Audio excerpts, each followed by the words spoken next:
There you go. Just make sure that it's recorded. Then I leave it to you, Brian, to start or Panambala. Thank you. Okay, so let's start. So 1 minute early. So I'll be talking about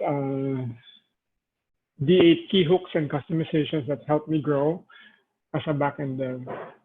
So if you're Filipino, ang mga hooks na bumago sa buhay ko. So good morning, guys. So just a bit of introduction for me. So I work at Prompt Source.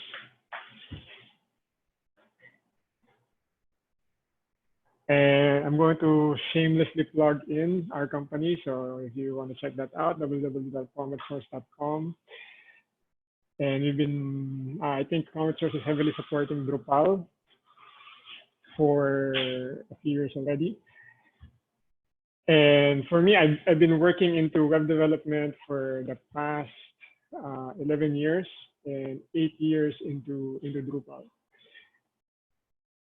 And I work mostly with D8 for the past 2 years, working for, we have a project called Lenovo. And then for that, I've been mostly exclusive to that project. And I want to share the learnings that I've had using D8. Yeah, and I started as a Java web framework dev. Started with Java. So who among you here started with other languages other than Drupal and PHP? Yeah, you can put it in chat because it's really hard to get feedback. If I'm seeing your faces, I can see your reactions. The chat would help. Yeah, so let me know. Yay, yeah. All right, so I started with Java and then moved to Drupal and PHP. And I never looked back.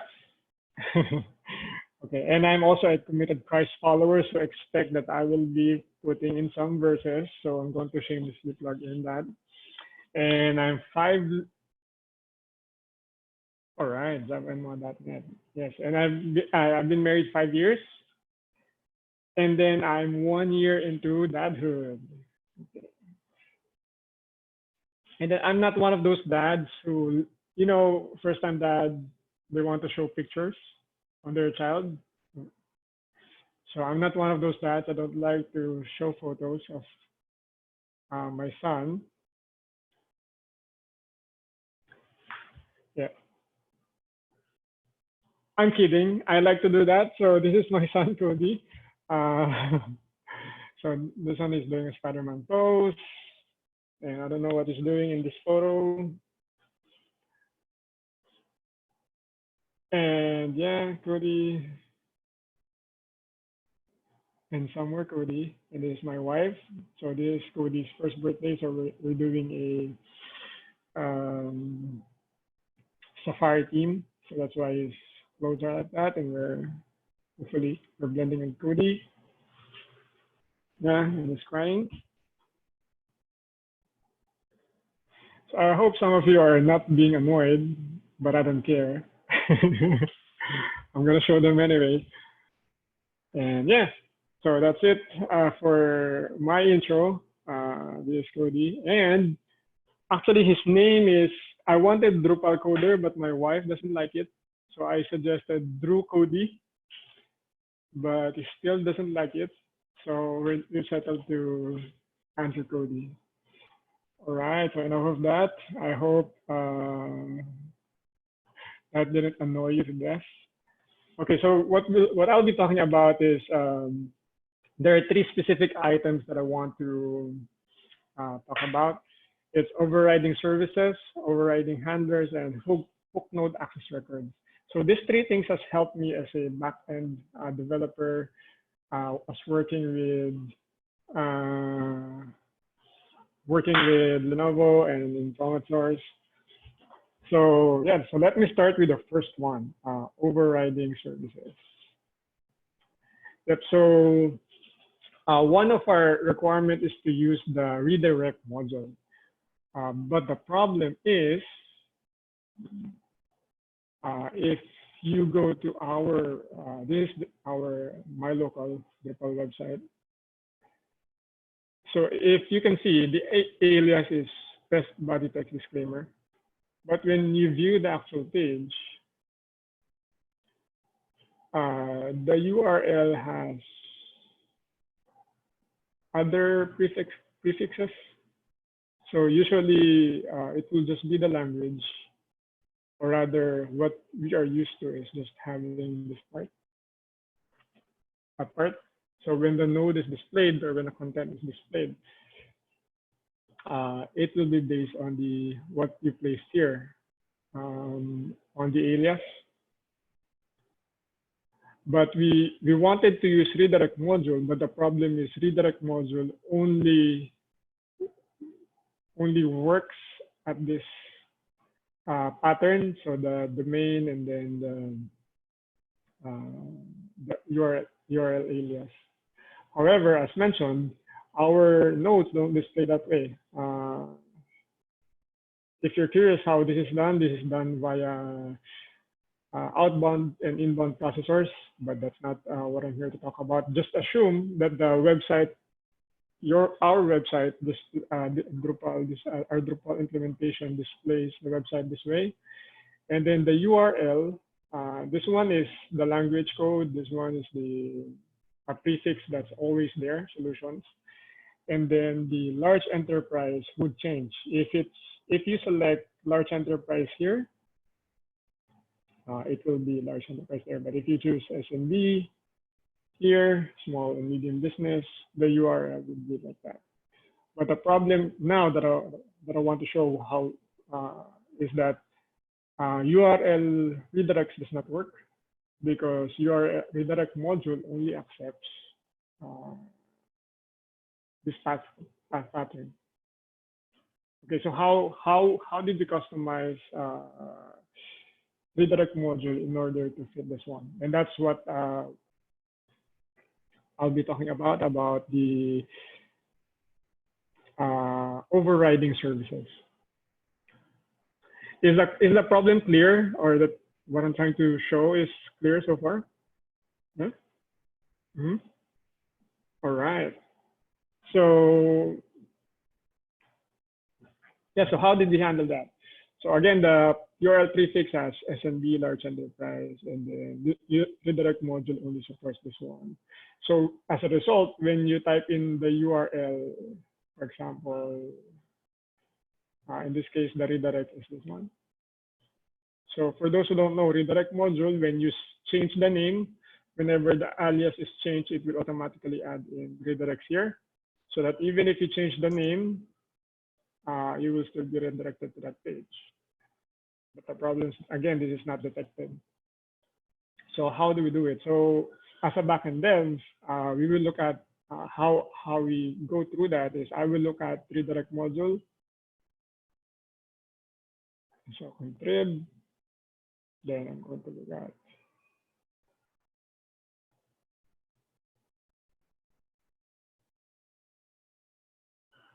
redirect module. And if you want to customize a module, one of the first things that you will look at is, I would suggest, is the services.yaml. So every module has that, or not all modules, but those who do.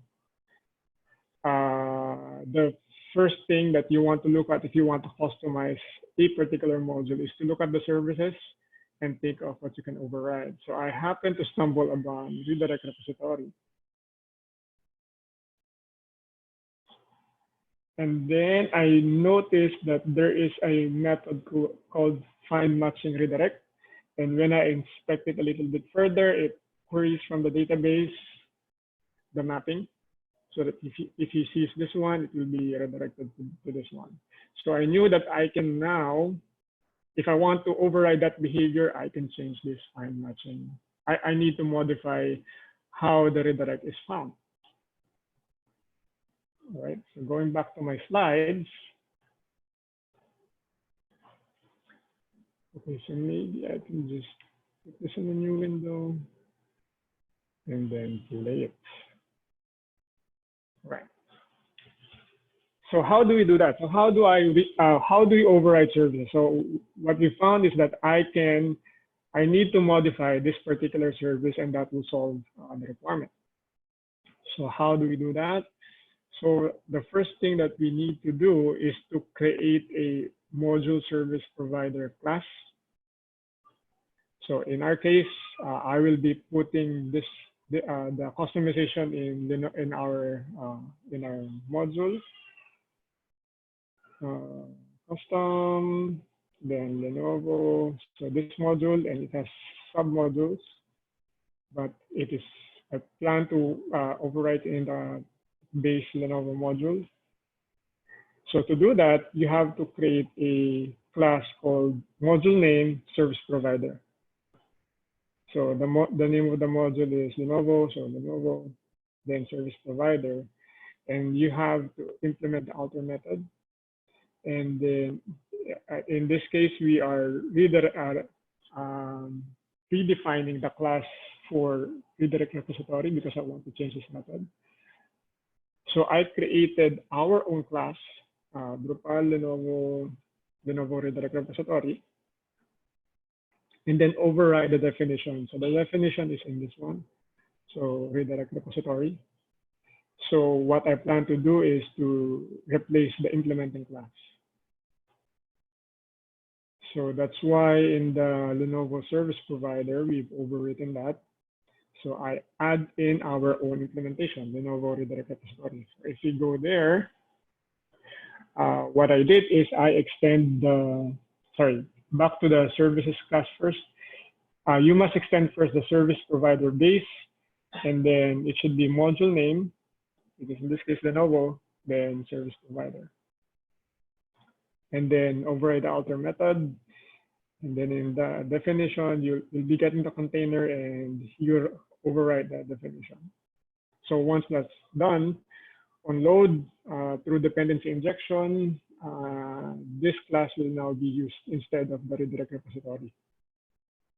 So in the Lenovo redirect repository, I just extended the redirect repository, the one from redirect module, and then just overridden the particular method, find matching redirect, because that's the one that handles the redirect, or rather the matching of the redirect. So what I did is I just removed the prefix. So this entire code does that, and then feeds that to the parent. So when it is received by the parent class, find matching redirect, it will remove the prefixes. So if I dump this one,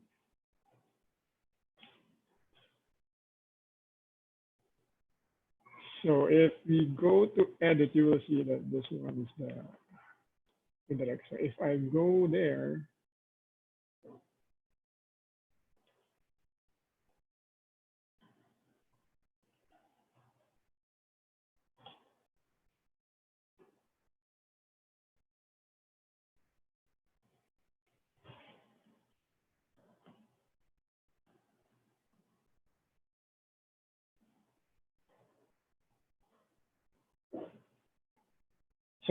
so it starts with large enterprise. So I mistakenly put double slash there. So this one is the first dump. Then the second dump removes that. And then I feed it to the parent so that the redirect class now functions as normal. Or rather, the redirect repository functions as normal. Because we just removed that part. And then everything will work as expected because that's the only customization that we've added. So we remove that customization in the find matching redirect. All right. So yeah, so in order to override service definitions, you must create a module name service provider class and extend service provider base, override the outer method, and then replace the class definition. So in Lenovo redirect repository, this is the class that I defined. So I want to override certain module implementers. I usually look at module name that services at YAML. In this case, redirected service at YAML. So I've just discussed that. And then looking at the code, I can cleanly override a method in redirect repository with minimal impact. So that's just what I did. Right. So that's for overriding services. So in core, there's so many. So in any, so the thought process is that in any module that you want to customize, the first thing to look at is if they are implementing any service. The other option is to patch the code, but yeah, the cleaner and the more Drupal way is to override the services.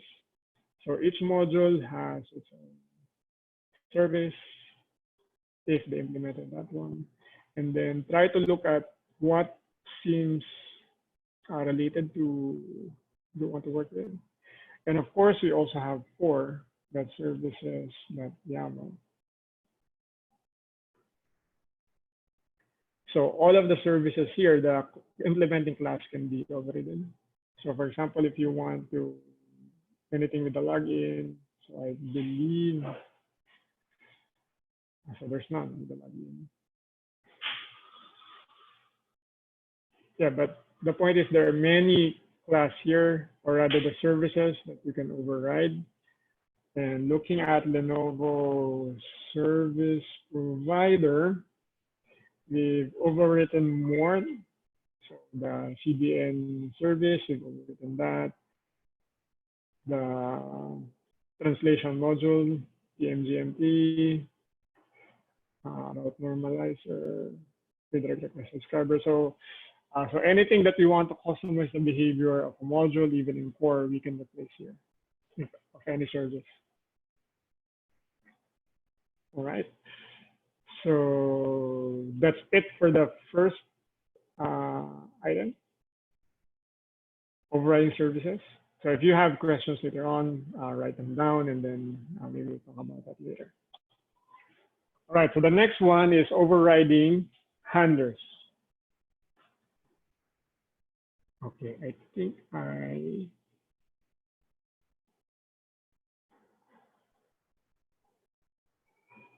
missing a slide.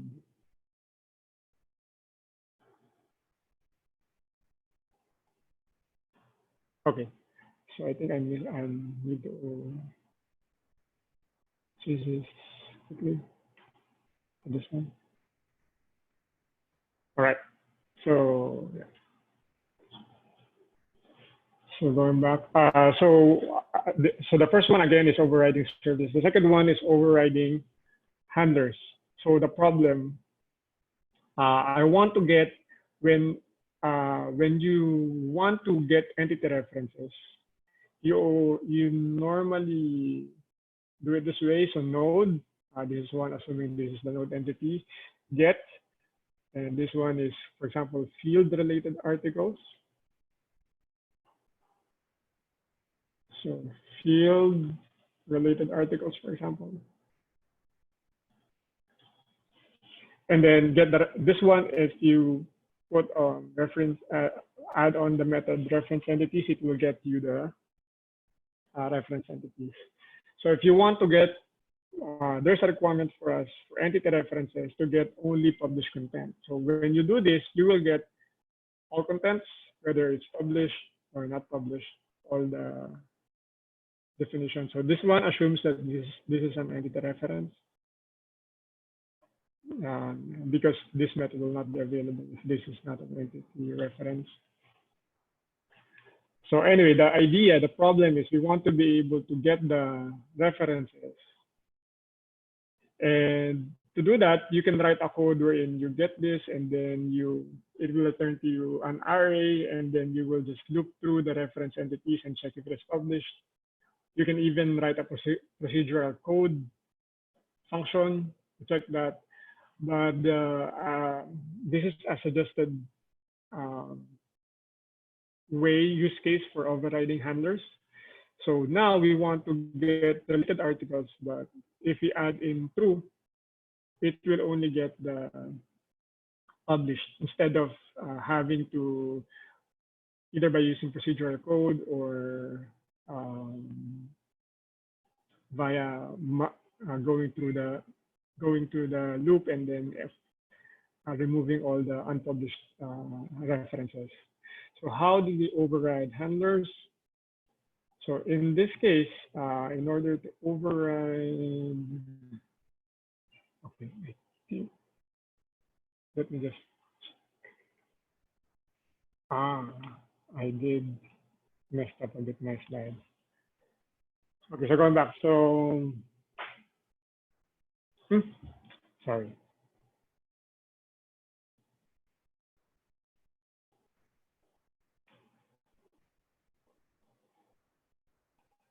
All right, so I'm just checking if it's the right order.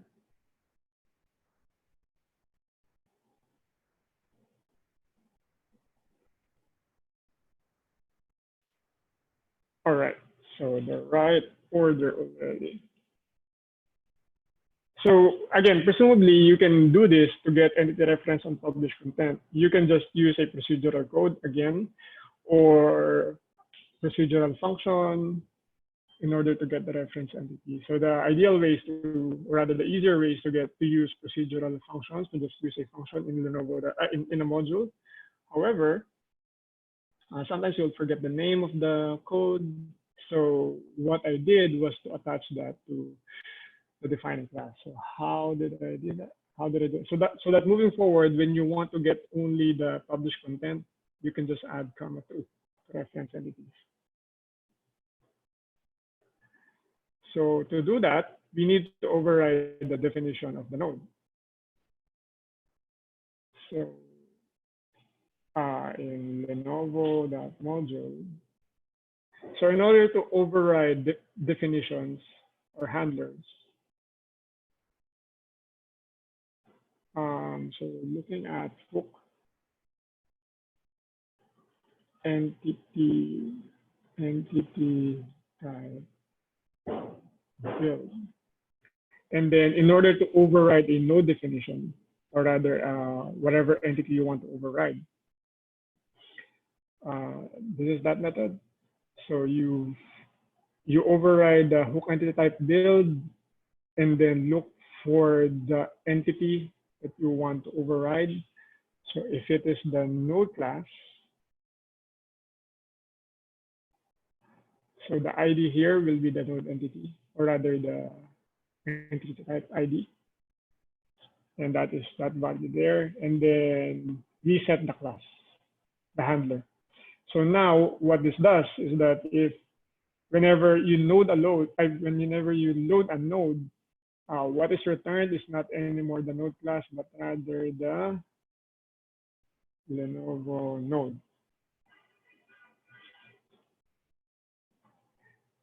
And then just ignore that I use traits. But if this is the code in question that I wanted to get unpublished, so what I did is I extended again the Lenovo node, extended the node class so that by every definition, this is still a node. So that you won't have a class exception at some point. So this is basically a node still. And then just ignore traits. When you use traits, assume that as if this particular method is in this particular class. But the only reason I use trait because this is shared among other entities. So Lenovo paragraph, for example. So that I don't have to put that in all entities in just one trait. But in effect, it is as if this is in this particular class. Anyway, ignoring all that, assume that that's the case. So this is the method that I'm talking about. So I override the get function, and then I added an optional attribute, remove and publish false.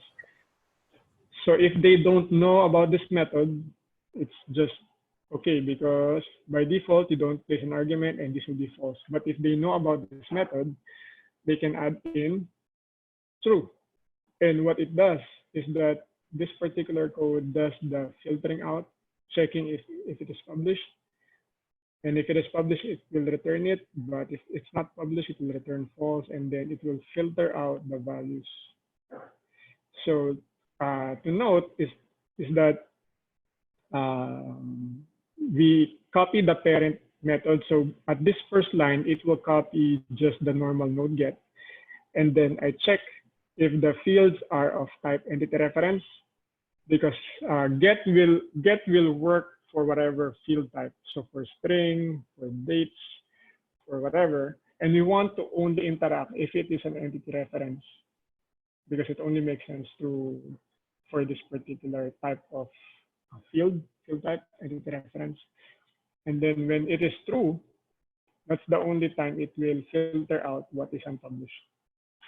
So now moving forward, how we use this code, for example, in Lenovo page.module, or in the theme, not sure where we use those. So true. This might be a difficult to find. This one. For example, if you want to just get the field category that are published. So what before, if this is not in place, you can get this one. And then use a function, for example, get only published, and then categories equals categories. So this one will also work, and this one you will define this function, whatever custom function that you need to do. But the convenience of this one is that you don't have to do that anymore. Just use true, and then it will give you the corresponding published entities. So there's a lot more you can do in the Lenovo Note Plus. So we have common functions here, so that we move away from procedural special codes. So this one is available. All these methods is available to all Node Plus already, because we have, again, overridden the definition of the node. Every node load will now correspond to a Lenovo Node Plus, and you can pretty much do whatever you want. Add custom functions in the Lenovo node. All right. So I'll do want to have a quick feedback if that's all clear, at least, or something's not clear.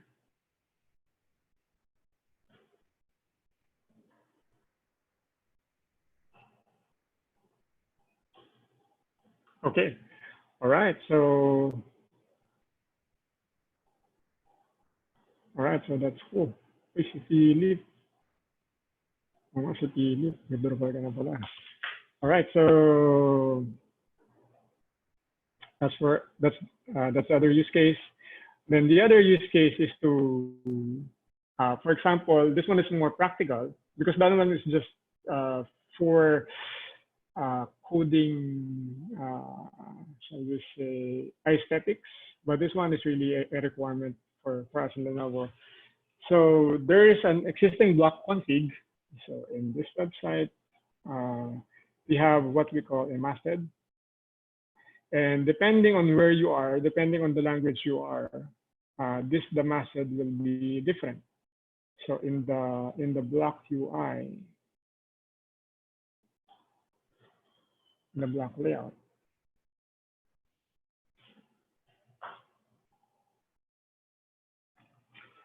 we can configure that this particular block, as you all know,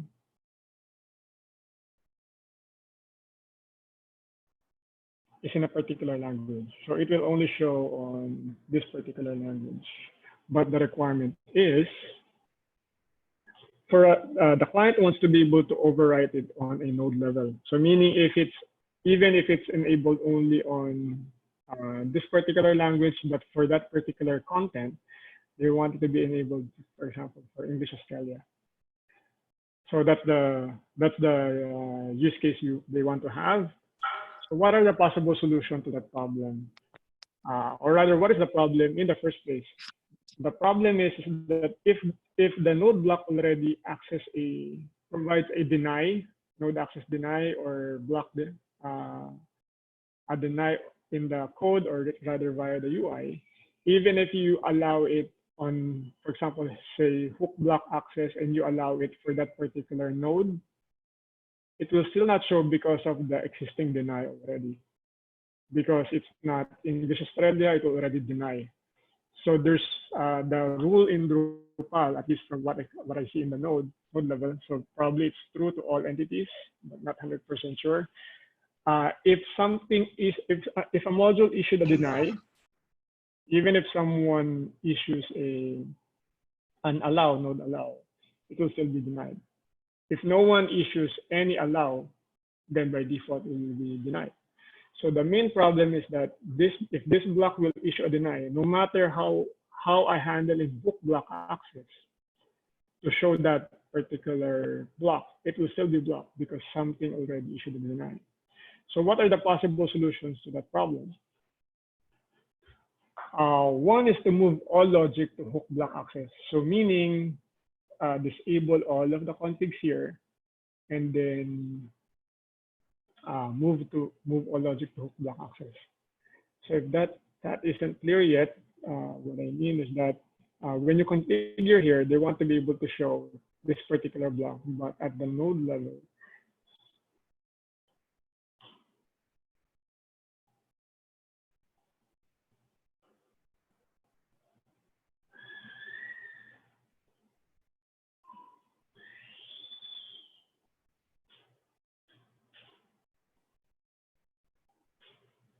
Okay, that's too slow. There's a masked setting that you can override. So depending, you can override the one that I showed you, this one. This particular block, you can override this one using this one. So if they choose a different masthead, it will be displayed. This will overpower whatever is in this one. So just to clarify that. So again, the possible solution is to move all logic to hook block access, meaning remove the settings here and move all logic to hook block access so that you will have full control so that no one will issue a deny somewhere else in hook block access. So that's one.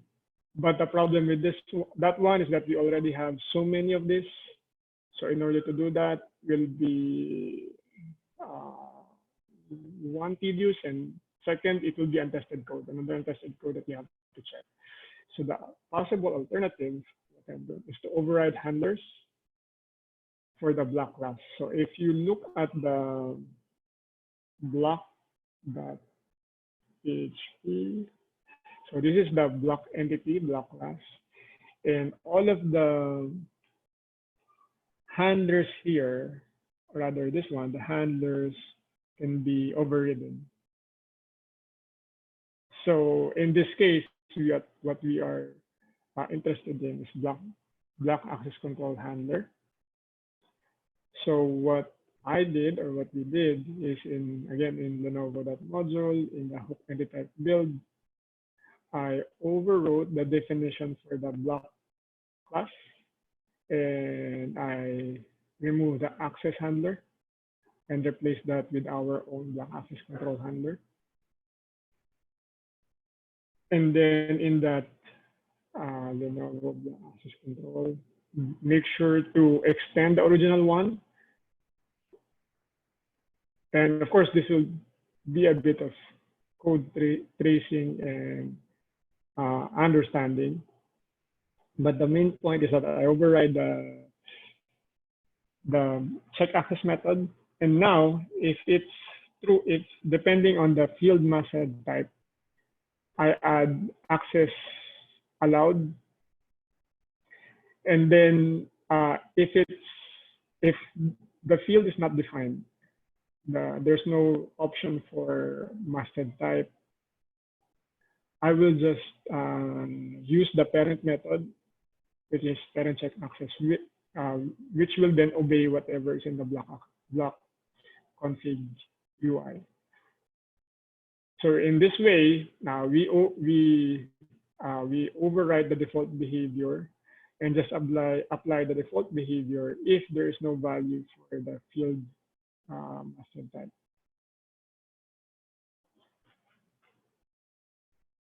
All right. So I found it cool that we are able to do that. So again, anything here, if in the node, there's also handlers, so you can override all of that in the hook entity type build. So anything basically you can override there. But in our use case for blocks, we override the definition for access handling, and then again, we override the definition to only use the default one, to use the parent, if we're not interested in that. So in this case, we're only altering the behavior for the block access if the node that you're looking or you're viewing is a node, and then it has a field called masthead type, and that the field is not empty, and the field value is not none. So in that, and also we're just talking about this block. So in that case, we're successfully able to alter that behavior, but at the same time maintain what's in the block layout setting. All right, so I hope those are clear, those are helpful. Yeah, so I'm just going through the slides. So I've done this one, show blank access, what you can override. And then in the hook entity type build, we overwrite the definition of the block access. Instead of the default block access control handler, we overwrite it with our own definition. So whatever you want to, whatever class that you want to call it with. All right, so before we move to the last item, which is overriding services, as I've mentioned, I will shamelessly plug in something. So now that I'm a dad, so I kind of understand more that as fathers, we want what's best for our child. And then even though I think I would like to think that I'm a good father, I'm still not the good father I want to be. So Matthew 7:9-11 says that which of you, if your son asks for a bread, will give him a stone, or if he asks for a fish, will give him a snake.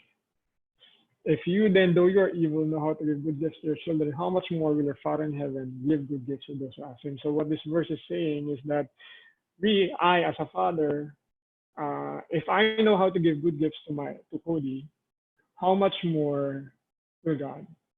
Because he is a good father, and I am an imperfect father.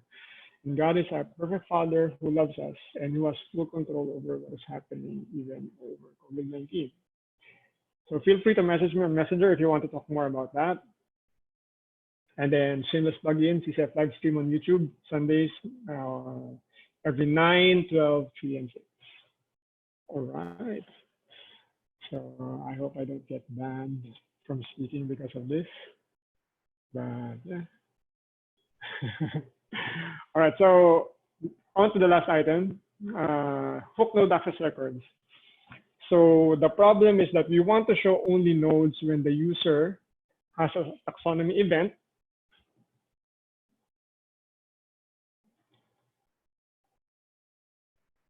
Taxonomy event, and the node has the same event. So if a node has event, for example, Rev Live, that's the name of the event, and then the user has that same event, it will show if tagged as restrict publish. So this means that they want to be able to have an option for a particular node to restrict publish, and when it is tagged as restrict publish, it will only show the nodes when both the user and the node has the same field event. If it is not tagged as restrict publish, or rather, this it's not like a strict publish. It will show for everyone when it is published. Does that make sense? So again, so the problem is that if it is not marked as strict publish, it will function as a normal node wherein it will show if it is published. But if it is tagged as restrict publish, the node will only show when the user that's viewing the node has the same taxonomy event as the node. All right, I hope that's clear, the requirement. So solutions, possible solutions, is to handle it in hook node access. So when you view the node, it will handle this scenario.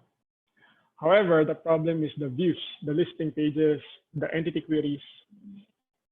You would have to handle that in those specifically, and that would be too tedious because you have to find all the views, all the entity queries, and new views and entity queries moving forward. So now our solution is to use hook node access records. So I'm going to show you hook node access records. So this one, this other one, so add Lenovo module. So this is the name of our module. So there's a hook node access record. So this is different from hook node access. So whenever a node is saved, this particular hook is called, and you would have a chance to interact with this node. And then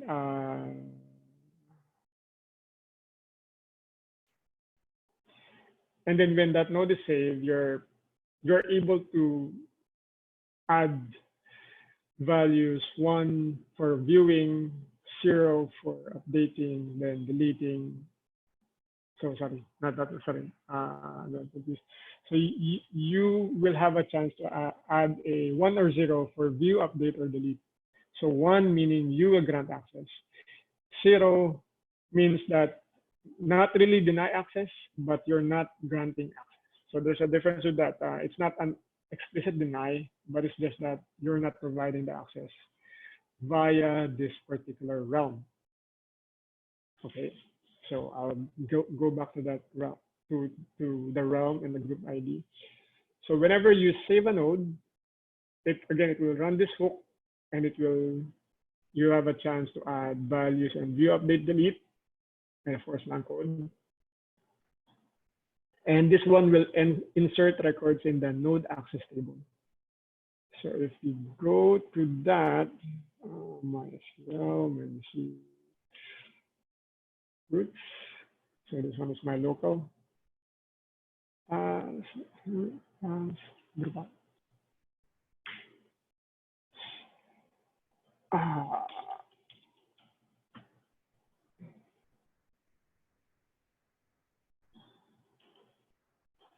So let's just wait for it.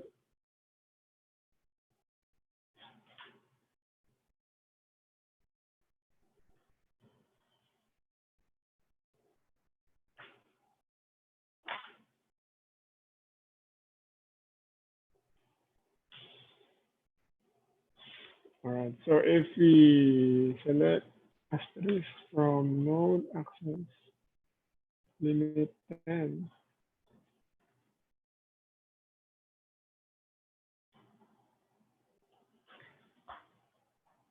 okay, so in this case, it will, whenever a node is saved, it will go through node access records. And then based on the values that you save here, it will just save the node, the lang code, and then there's this fallback, which we'll not discuss for now, the group ID, the realm, and then this is the view, update, and delete. So whenever you do save, that will happen. And then, so this will be tied into the node grants. So whenever, again, when you save a node, it will add values here. And then the key thing here is the hook node grants. So whenever you are logged in, this hook will be executed, and the user you have the option to add the realm to this particular user. So the importance of the realm is now in play because if a node is in a particular realm and the user is in the same realm, depending on what you set here, that user will have access to that node. And this hook node access table, it's whenever you query a node in the views, it will join to this table and define access based on that, on the listing pages. And also entity queries. So even if you have custom entity query and your base query is on the node, it will also join automatically to this one. So if you define the hook node access and hook node grants, it will be true to all views, to all entity queries. And if you don't create your own custom node access, hook node access, it will also be true in that. But most of the time, you would implement this and node access because someone else will override your node access. So this one basically takes care of all the listing pages, views, and entity queries. Yep. So going back to the requirement is to show only nodes when the user has taxonomy event and the node has the same event, and if the node is tagged as restrict publish. So in the code, I check if that particular node is restrict published. Okay. So again, this one is a self-defined method in Lenovo Node. So what it just does is that it checks if the value for restrict published view is not empty. So if it's published, if it's restrict published, that's the only time we'll add it into to this realm, view restricted. And then we have to make sure that the node is really published. And then the event ID is this is a taxonomy of different types of event. And then so realm group ID. So we store that into the node access, and then the user. Now we're going to check if the user is authenticated, and then whatever definition we have, we will only add in the realm view restricted and at the same time the group ID. So this one is the same as this one, the event ID here. So if these two match, if the user has the same realm and group ID, this will come into play to define the access to that particular node. So by you doing this case, doing it this way, the idea is that if the node and the user is in the same realm, the access will be defined by this particular flags 101010. Okay. So in this case, in this way, we've defined some node, and then the node is in a particular event ID, and the user as well. We check whatever events he has, user get allowed events, and we add that user in the same realm rather, and group ID, and then if they match, it will have access to that node. Again, this one is executed every login, every clear cache. This one is executed every node save. It will index that particular node into the node access table. All right, so that's it for the hook node access records. Yep, and as mentioned, views and entity field query will join to this table, the hook node, the node access table. And upon login and clear cache, hook node grant is run. All right, so just a reminder. So that's for the hook node access records. And then just a reminder, a node can be within a realm, a user can be within a realm. If a user is in the same realm as the node, then the user has access to that node. what level of access is again defined by that realm. If it's view, update, delete, 1010, whatever. Nodes and users can be within multiple realms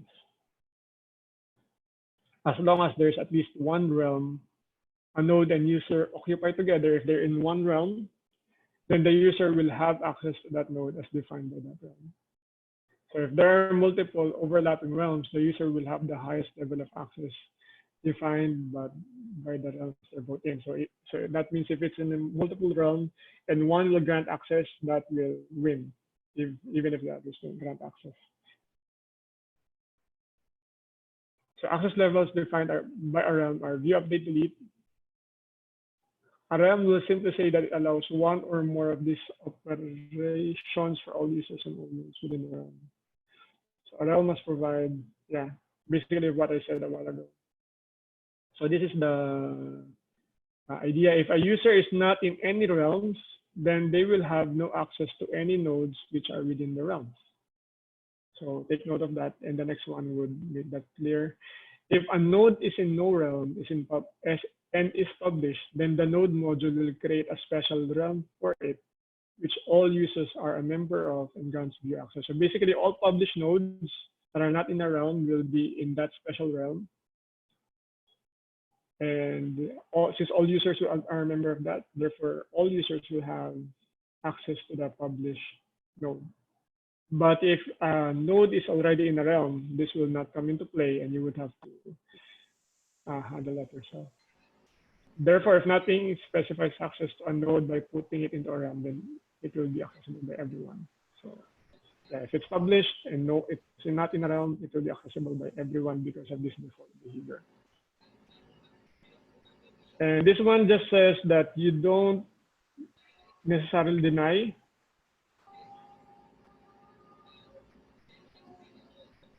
rather that is this one. You don't actually issue a deny. It's just that some other realm will then provide access for it. So unlike hook node access, you're not denying access here. Only say access is not defined by this route. All right. So that's it for me for this one. So again, we'll discuss overriding services. So again, you can look at any module and then find what you can override. If it's a good module, most likely it will override. It will create a service, and you can override specific services for that particular module. And again, you can override any handler, may it be a block. Oops, not that block, or rather, let's just show the node. Any handler you can override. This one is for saving, for viewing, for access, and for views. So you can override all of those. And for block as well, you can do that. So you can override whatever handler you have. And then the last one is the hook node access records. The idea is that they must be in the same realm, then they will have access. So that's it for me. So it's time for any specific questions. Hopefully that was helpful. It changed my life, those customization. Yeah. I have a few questions here, but let me check first if there are folks in the call who have questions they'd like to ask directly. You can unmute yourself or want to write down your questions via chat. I'll read them for you in your behalf. Okay, I'm going once, going twice. Okay, I have actually my own personal questions po. First one is from the first sample for overriding services. I was curious about the implementation for the verticals field for that sample node.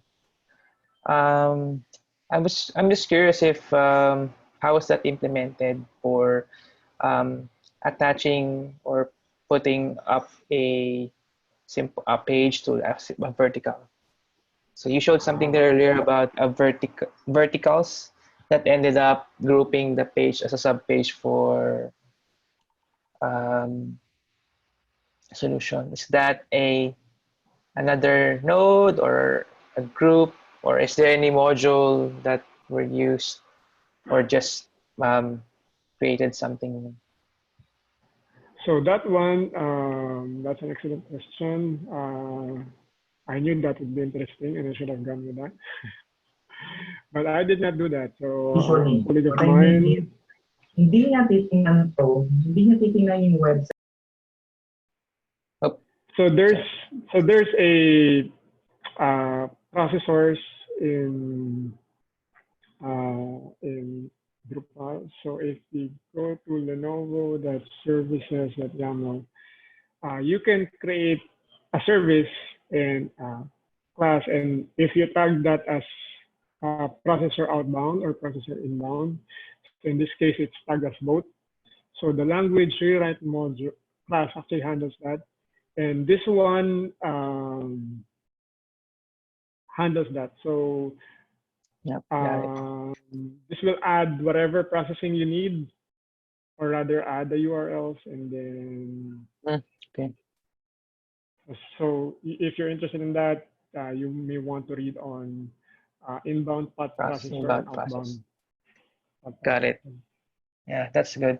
So this is tied to language, and at the same time, um, reuse the second inbound or outbound processor to generate the URLs as you select a field. Okay, got it. Yep. Okay. So thanks for that. So the second question was, so we were using the term realms here. Um, uh, so are you talking about a specific kind of implementation of realms, or are we just reusing taxonomies too for recreating a new set of realms in this case? Just want to clarify the use of the term realm if it's grouping So stuff. so realm is just a string basically that you define. So it's not special in any way. It's just that it's a string. It's Let's a see, it's defined here.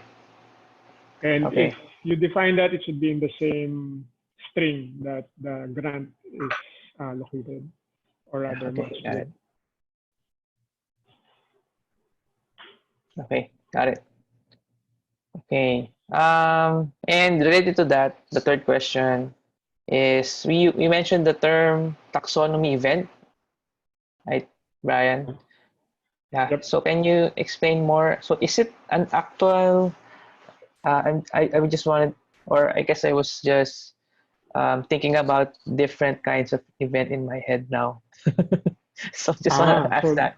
What kind of event uh, is so that? Or so it's really just a taxonomy, and then yeah, see, got it. A um, real taxonomy field, got it. yep. Okay. So these are the Okay. events, and we will add the field for a node and for the user I for see. contact. Got it. It now makes sense on the use of realms as or defining it. Okay. And and the reason why I'm asking is I we came across with this kind of problem before where the use of the term realms was used as kind of an alternative for grouping stuff. So there's groups, there's OG, then there's realms, which was something new back when it was introduced to me. And seeing it now used for taxonomy, Internally, OG uses node access record, so yeah. maybe it's the same. Yeah, and it felt like when it was used, they want to use just realms as a purpose, not using OG as a whole because of the complexity of it. They just want to pull that Yeah, scenario of using realms. So that's yeah. why I this mean, is we also uh, considered OG, but for this case, I think that would be too big. So we yes, just use. exactly. So really good. Okay. Yeah. So that's it. So it and my first question was no additional module except for the case of redirect module, which is something that we would use. So everything here is being done in core. Okay, great. We have another question here. So do we able to override all existing hooks and exceptions in case? if the question means that can we override any handler, any service, I think the answer is yes, as long as it's defined in core services, or rather in services at YAML, and then if the entity is defining that. So one tricky part is that in Lenovo module entity type build. So there's a method called set handler, set access class. So presumably I thought that it will override the access class, but it doesn't. So if that doesn't work, just use the generic handler and then the name of the thing that you want to override. So in this case, could be access. So as long as it's, I think, if I'm not mistaken, everything can be overridden here. And also in all services, it can be overridden. Yep, yep. Great.